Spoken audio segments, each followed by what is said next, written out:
We continue with the book of Yechezkel. We're up to the 40th chapter. Now, the 40th chapter is something that we've, in a sense, alluded to when we spoke earlier in the book about how we are going to move from the death and the destruction to eventually the rebuilding of the Beit HaMikdash.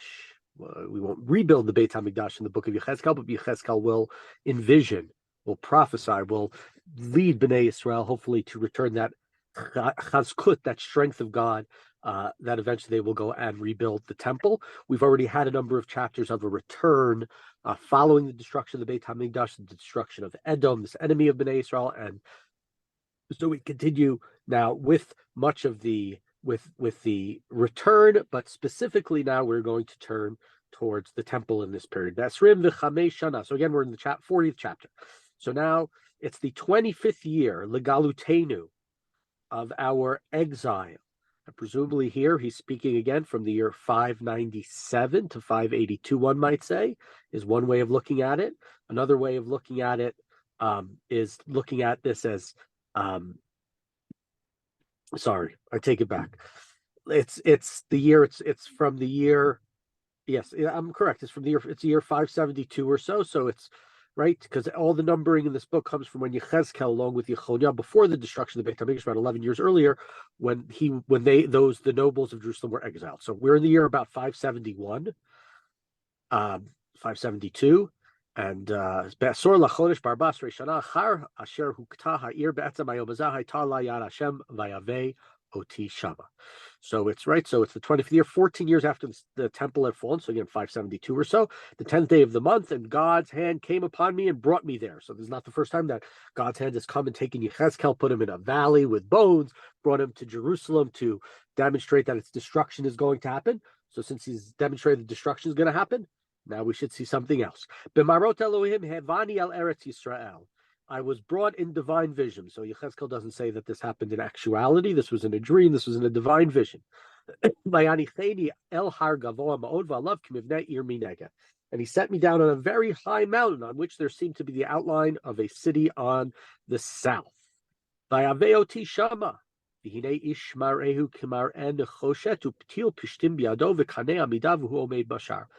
And he brought me there, and there was a man standing who shone like copper. In his hand was a cord of linen and a measuring rod.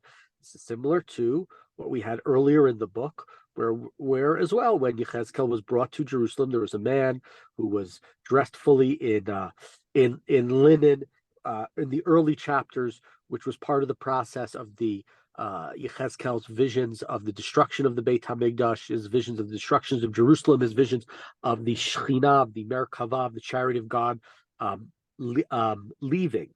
Okay, so this person is measuring land. He's using a cord of linen as a measuring rod. Vayidaber elai ha'ish. We're in verse 4, pasuk dal. And the man spoke to me, Ben Adam, which is interesting, right? Ben Adam is what God uses to Yechezkel, but here, of course, is not a normal man. This is a vision. This is some sort of angelic being. So the man says to me, Ben Adam, as opposed to he. Yechezkel's calling him an ish. He may have the form of a man, but he's clearly not a person. Re'ei ve'einecha uvoznecha shma v'sim libcha l'chol asher ani me'areh otcha ki laman har'otcha uvata heina haged et kol asher ata ro'eh leveit Yisrael. So he says, mortal, right, son of man, look closely and listen attentively. Note everything I'm going to show you. For you have been brought here in order to report everything you see to the house of Israel.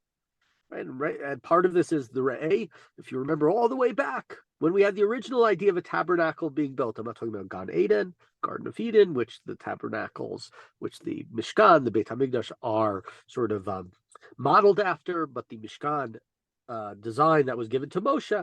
Moshe is told, Re'eh, he's told to see, but how they see, God in a sense shows them. The Midrash says that God shows them the image of the different kalim in the heavens to look at them, and the shamayim to see what they're supposed to look at. So God says to him, go and see.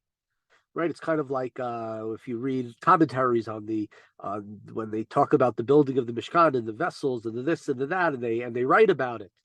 At least for a guy like me, it's hard to envision what those look like. Show me a picture, then we can see it. Go to the right, Go to the what's called the Temple Institute in Jerusalem to see what the Caleb, to see what the different things look like. Continuing in verse 5. So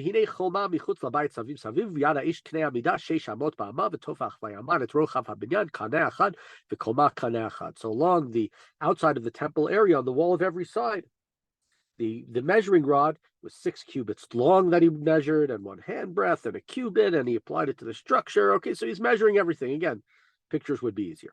So he went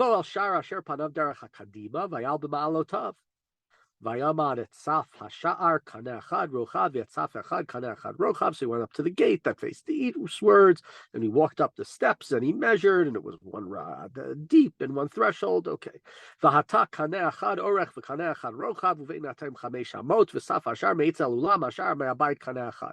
And each recess was a rod wide and 1 rod deep and 5 cubits, and the threshold of the gate, etc., etc. And he measured the inner courtyard, the inner vestibule. It was 1 rod deep. He measured the vestibule of the gate and how long it was.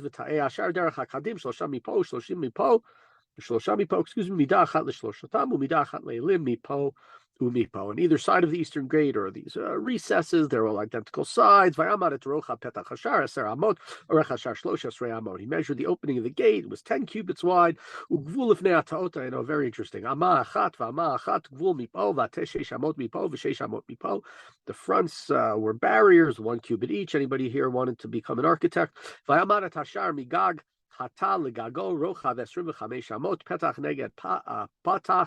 The openings face each other directly across the gate passage. And there was a 25 cubits. He made the vest 60 cubits. He measured the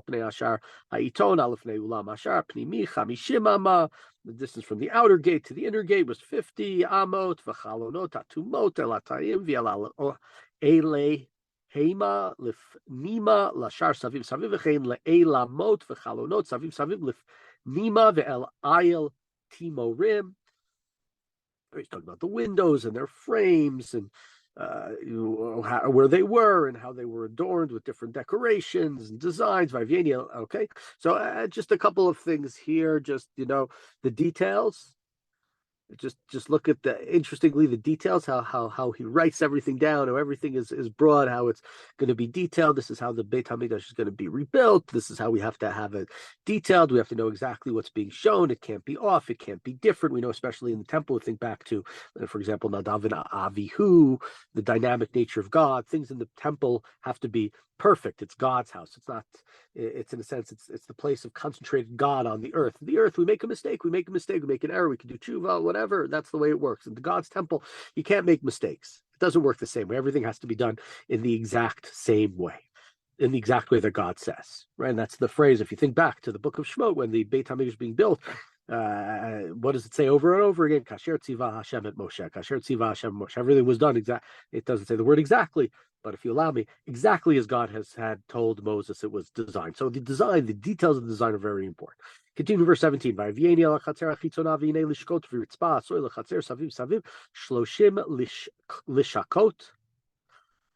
haritzba. So he takes me to the outer court. There are chambers and pavement and 30 chambers. The pavements flanked the gates. The depth was lower.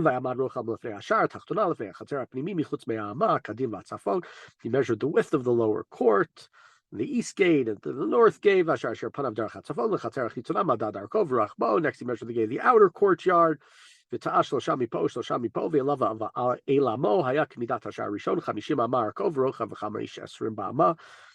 recesses, first gate, 50 cubits, 25 cubits of width, 50 cubits was the length.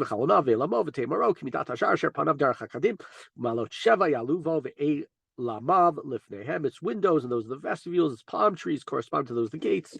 They would climb 7 steps to reach it. I'll give an explanation, or at least talk a little bit about this when we finish in a couple of verses. Like the east gate, the north gate faced a gate leading to the inner forecourt. And when he measured the distance from gate to gate, it was 100 cubits. And he took me to the south side. There was also a gate on the south side, and he gave me the measurements. And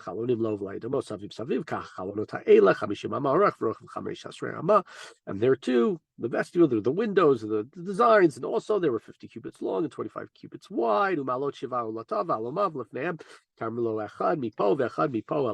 also a staircase with 7 steps. Same as before, with the decorated with on the sides with palm trees. And he took me the inner courtyard, the gate facing south, and showed me that. And then he took me to the forecourt and measured south from there.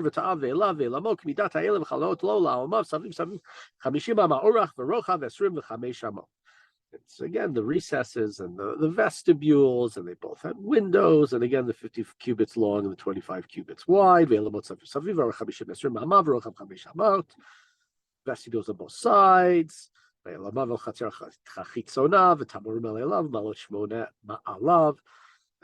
vestibule, and the outer court, also with the palms, and this staircase had not 7 but 8 steps. He took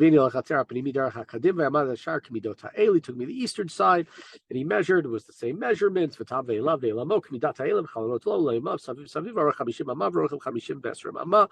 Again, it's recess supported the vestibules, and again 50 cubits long, 25 cubits wide.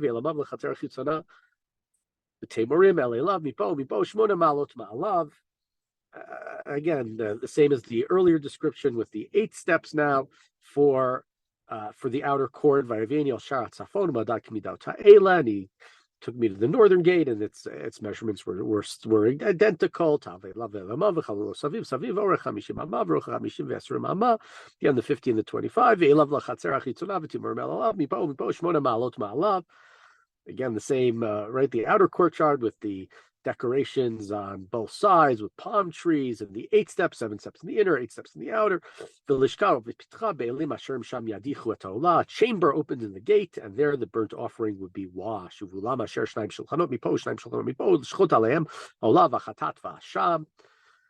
inside were tables, which the burnt offerings were to be slaughtered.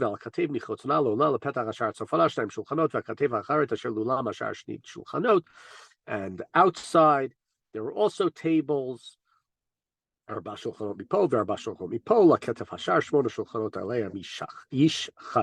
tables in total, 4 on each side, where the sacrifices would be slaughtered.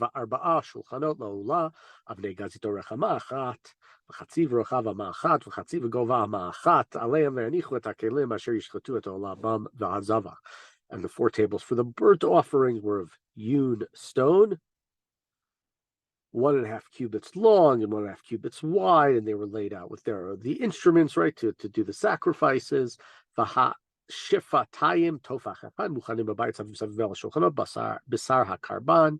Shelves were attached where the sacrificial flesh was laid. It's kind of like after you go fishing and you, right, there's a table there and you got the animal. I hate fishing. There were chambers for singers, right, the Leviim, in the inner forecourt by the north gate facing south. Okay, for at least now we're at verse 45. And he spoke to me. He explained to me, he said, the chamber that faces south is for the priests who perform the duties of the temple. The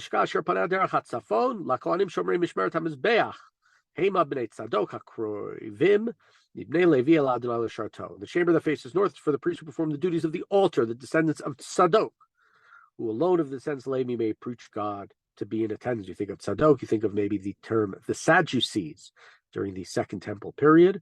Sadducees, the Pharisees, not something we'll reach in the Tanakh, but Sadducees from the family of Tzadok. These the priestly family.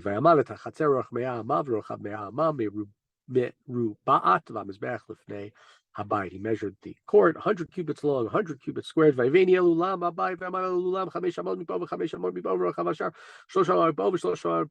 now we're in the portico, 5 cubits deep.